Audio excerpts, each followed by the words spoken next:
عليكم ورحمة الله وبركاته. القضية بتاع الشاب بتاع سوهاج والميكانيكي وصبي الميكانيكي ومراته، القضية دي عجيبة جدا. من أول يوم انتشرت على السوشيال ميديا، ويمكن ده اللي خلاني معلقش عليها، لأن أنا مكنتش مقتنع بالكلام اللي بيتقال فيه.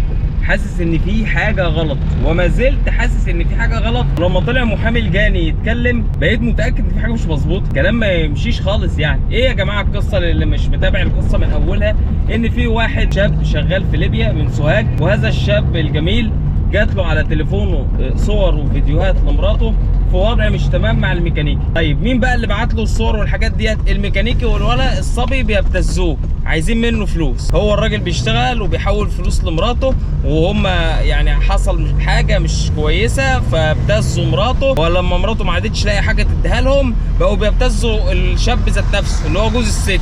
تمام؟ ده كده عظمه قوي. الكلام ده يخش دماغ ناس عاقلين؟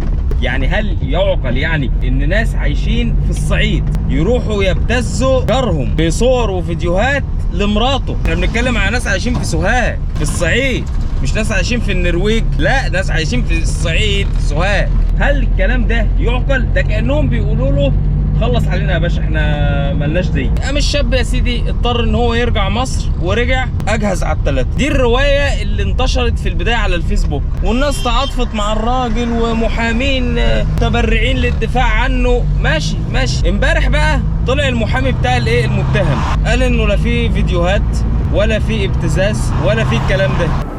طيب ماشي، امال في ايه؟ قال انه المتهم وصلت له على تليفونه صور مفبركه. ايه ده؟ ادي اول حاجه غريبه.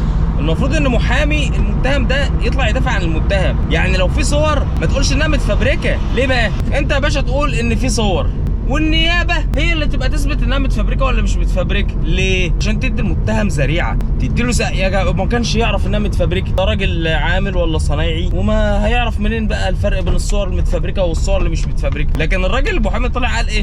قال في صور اتبعتت له مفبركه. فحتى تامر امين قال له انت عرفت منين انها مفبركه؟ قال له المتهم ذات نفسه قايل انها مفبركه لان الصور دي كانت متصوره معاه هو. طب انت عايز ايه حضرتك؟ ايه؟ فالمتهم ذات نفسه عارف ان الصور مفبركه. لا عايز اعرف في ايه؟ طيب ماشي يا عم. والابتزاز؟ لا مفيش ابتزاز ولا حاجه. في ايه؟ امال ايه يا عم اللي حصل؟ اللي حصل انه المتهم لما جات له الصور سال مراته، فمراته اثبتت ان هي على علاقه بالايه بالولا الميكانيكي. دي حاجه غريبه جدا. بالبساطه ديت يا جدعان على طريقه التحقيقات وبمواجهه المتهم انهار واعترف. انهار واعترف كده يعني من غير اي حاجه، محدش مد ايده عليه، انهار واعترف على طول كده. مواجهه المتهم انهار واعترف. شفت بقى ازاي؟ حاجه غريبه قوي. ازاي يعني؟ ازاي واحده ست صعيديه في الصعيد تروح تقول له جوزها انا عملت 1 2 3 4؟ خلصنا احنا كده بقى العجائب والغرائب؟ لا لسه، دي البدايه، دي لسه. حصل يا سيدي بعد كده ان المتهم رجع مصر. لما رجع مصر راح لها بيت ابوها جابها، وبرده دي حاجه غريبه انه راح لها بيت ابوها جابها. كان المفروض بقى يعني يبدا بقى في اجراءات ان هو يطلقها بقى. يعني انت جايبها تعمل بيها ايه يا شاه؟ واحده ست كلمتك وبتعترف ان هي عملت كذا وكذا وكذا وكذا، انت رايح تجيبها تعمل بيها ايه؟ غريبه قوي الحكايه دي. وهم مروحين البيت اشتروا فاكهه، وكانت ليله سعيده. من عم تضحك. ايه يا جماعه في ايه؟ هو في ايه؟ روحوا بقى البيت يا سيدي، والمتهم سامح مراته. صح. المتهم سامح مراته. سامحها على ايه؟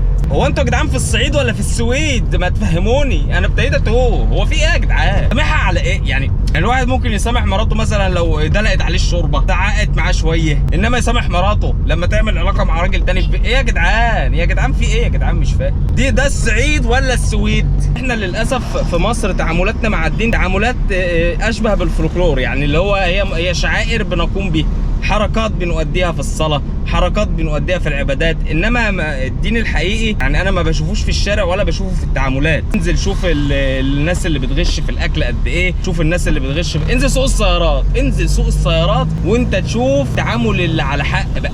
انا مسخر. واللي بيخليني اقول الكلام ده ايه؟ ان الناس طلعت في الروايه الاولانيه تبرر الجريمه بشكل لذيذ جدا، حاجه عظيمه. يا ده بطل. مع ان انت لو رجعت للدين، مش لو رجعت الامر، لو رجعت للدين الكلام ده مش في الدين، الكلام ده حرام. وبعدين ايه؟ الناس حتى استغفر الله العظيم، يعني الناس بيفتروا على الرسول عليه الصلاه والسلام ذات نفسه، لانهم بيحكوا قصه وما بيكملوهاش. القصه بتاعت الصحابي اللي انا لو لقيت حد مع مراتي بالسيف على طول، فالرسول يقول ما تستغربوش غيرته، انا بغير اكتر منه. وبعدين ايه القصه خلصت كده، ما بيتكلموش بقى اكتر من كده. طب ما معنى الكلام ده يا ابني انت ما فكرتش في الكلام ده؟ يعني انت لما انت تقول كده على الرسول صلى الله عليه وسلم انت ما فكرتش ان فيها حاجه غلط؟ هو الرسول عليه الصلاه والسلام هيحرض يا ابني على القتل يا ابني؟ يعني ما فكرتش خالص ان فيها حاجه غلط؟ تكملتها انه انا بغير اكتر منه بس احنا هنطبق شرع الله. انت المفروض العادي 4 شهود، مين مستثنى من حكايه ال4 شهود دي؟ الزوج مستثنى من شرط ال4 شهود. امال الزوج يعمل ايه؟ يحلف 4 حلفانات والخامس على نفسه انه لو كذاب يبقى عليه غضب ربنا، والزوجه 4 حلفانات والخامس على نفسها. فالناس حتى يعني الناس الشرع مش مهم، مش عايزين نعرف الشرع، احنا عايزين ننتصر للي في دماغنا بس. انما الشرع ايه يا عم؟ لا شرع ايه يا راجل؟ لا لا لا فيش. المهم نرجع للايه، للقضايف واللطايف، الكلام الحلو اللي المحامي قاله. الراجل يا سيدي سامح مراته وبعدين نازل تاني يوم عادي خالص. هو في الغالب يعني هو عشان ينفي عنه تهمه القتل العمد وسبب الاصرار والترصد. تاني يوم الراجل كلم ابوها في الموضوع، ودي برضو حاجه غريبه. طب انت ما كلمتوش اول يوم ليه وانت بتاخدها؟ وبعدين اما روح البيت يقول لك اما روح البيت اللي هو سامح فتح الموضوع تاني بقى وايه وسالها واتكلم فيه، انت ليه ما طلقتهاش اصلا؟ وازاي سامحتها؟ وبعدين روحتوا البيت وقعدتوا تتكلموا في الموضوع جايبين فاكهه. ده ماشي. العركه بقى يا سيدي حصلت ازاي؟ حصلت انه المتهم نازل فالميكانيكي استفزه بيغزوه، يعني على حد قول المحامي. انا برضو مانيش فاهم يا جدعان، ده الصعيد متاكدين ده الصعيد؟ ده مش طبيعي خالص، لان دول ناس صعايده يا جماعه. الناس الصعايده ما بيتفهموش، مفيش حد عاقل يتصرف تصرف زي ده، ما بالك بقى لما تكون عايش في الصعيد؟ التصرف ده تصرف مجنون. المهم بقى يا سيدي لما استفزوه قام جاي الراجل عمل ايه؟ عمل بقى الجريمه دي، خلص على الاثنين، خلص على واحد والتاني اتدخل راح جاي مخلص عليه. برضو دي غريبه يا جدعان، ده المفروض كده ان التاني ده حسب الروايه الجديده ملوش لا في الطرق ولا في الطحين.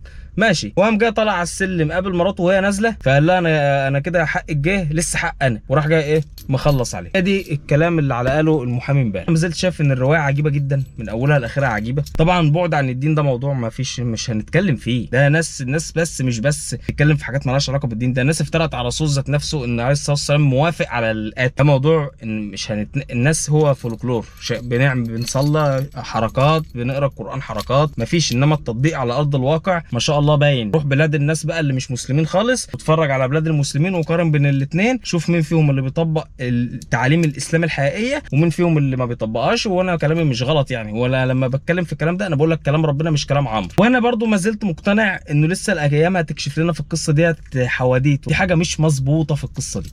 القصه دي مش فيها حاجه مش مظبوطه، القصه دي كلها من اولها لاخرها فيها حاجه غلط. وعندي احساس ان المصريين ان شاء الله هيقفوا طابور كل واحد يجلد اللي قدامه 80 جلده. والله اعلم.